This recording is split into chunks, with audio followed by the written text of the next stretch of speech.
2014年9月21日，2012榮耀盼望主日信息又話牧師分析，其實 Freemason 一直知道啟示錄嘅記載，亦都知道末後世界東方嘅王係指中國，並且中國會派200萬軍隊救助以色列。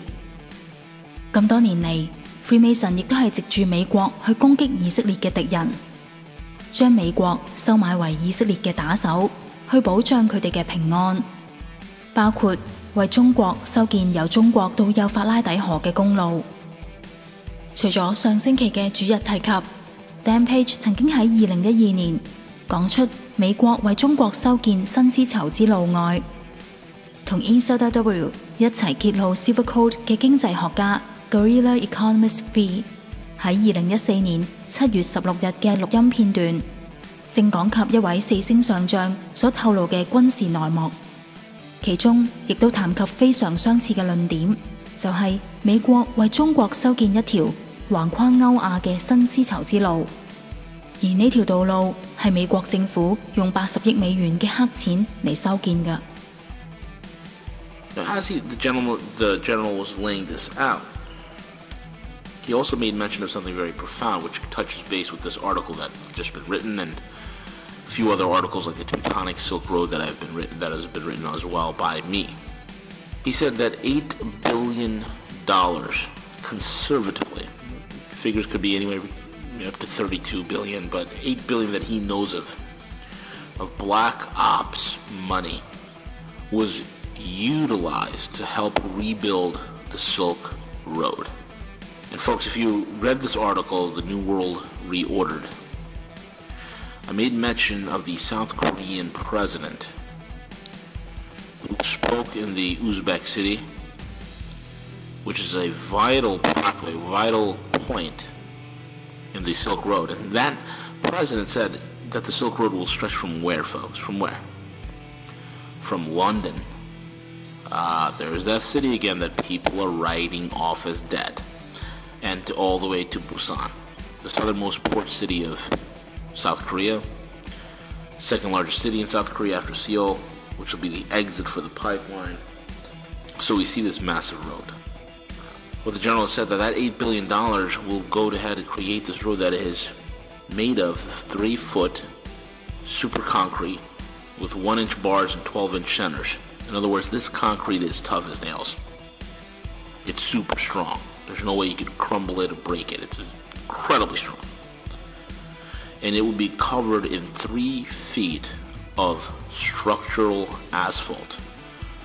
That is asphalt that is intermingled with fiberglass. So it's going to be very, very strong. I mean, there's going to be nothing that's going to break this thing apart. That's what the Silk Road is going to be. And only commercial and military transport and operations will be done on it. Only used for the military and commercial needs. That's it. Nobody else. And I've detailed for you in this article how the Silk Road takes a 42-day sea route and reduces it down to 14 days. The general said that this deindustrialization project of the United States has begun with Nixon, and it was accelerated under Clinton. And a lot of our trade secrets went over to the Chinese. And this is why we were deindustrialized. The way the breakdown is going to be, the financial control system, as the general puts it, will be in the City of London. The religious component of this entire thing will be the Vatican. The military node that's going to be very key into this whole operational end of it will be DC, which will be repositioned in Denver, Colorado. And I'll get to later why. And the manufacturing economic engine of the New World Incorporated will be China. Of course, that will come as no surprise. The general also said that we are on schedule, if not slightly ahead. 雖然 Guerrilla Economist V 所提及嘅新絲路嘅路線有少少唔同，甚至係延伸到更遠，但係無論如何，自2013年10月起，當卡拉昆侖公路修建完成之後，中國嘅馬兵就可以南下到幼發拉底河，啟示錄嘅經文先至會有應驗嘅可能。除咗出錢修建道路之外， Dan Page 亦都曾透露，美國近10年嚟將馬匹運俾中國。其實美國土地廣闊，有唔少野生生物居住，包括美洲野馬 Mustang。呢種野馬曾經被印第安人廣泛使用，甚至成為西部牛仔嘅象徵。1900年喺美國大約有200萬匹 Mustang 所代表嘅牛仔時代，可以講話係美國精神嘅象徵。因此，美國法例通過 Mustang 屬於保育嘅品種，可以自由生活喺公家嘅土地上，並且由土地管理局 Bureau of Land Management BLM 負責保育。現時任何人傷害 Mustang 亦都係屬於違法，而最多 Mustang 嘅地方，超過一半嘅數量，亦都係生活喺早前牛仔事件嘅主角 Clifton Bundy 所身處嘅內華達州。而 Clifton Bundy 事件正正亦都係 BLM 運用權力以保育為藉口，圈起公家土地作買賣而爆發。BLM 一方面依法保育 Mustang， 普通人捕獵或者傷害亦都係唔可以，但係同時間 BLM 又認為，由於 Mustang 嘅數量日漸增加，已經超過生態平衡嘅數量，因而導致影響咗其他生物及喺公眾地方放牧嘅農場主人。因此 BLM 決定維持全國35000匹 Mustang， 每年為捕約9400匹 Mustang 圈養。及後 BLM 以冇款項飼養呢啲剩餘嘅 Mustang 為理由，將馬匹賣俾屠房。They are American icons, symbols of the boundless spirit of the Wild West, and they stir strong feelings among those who live near them, including singer-songwriter Carole King. First of all, they're beautiful intrinsically, but also what they represent. Americans love freedom. These horses are the embodiment of freedom. These were the final moments of freedom for some wild horses in Utah.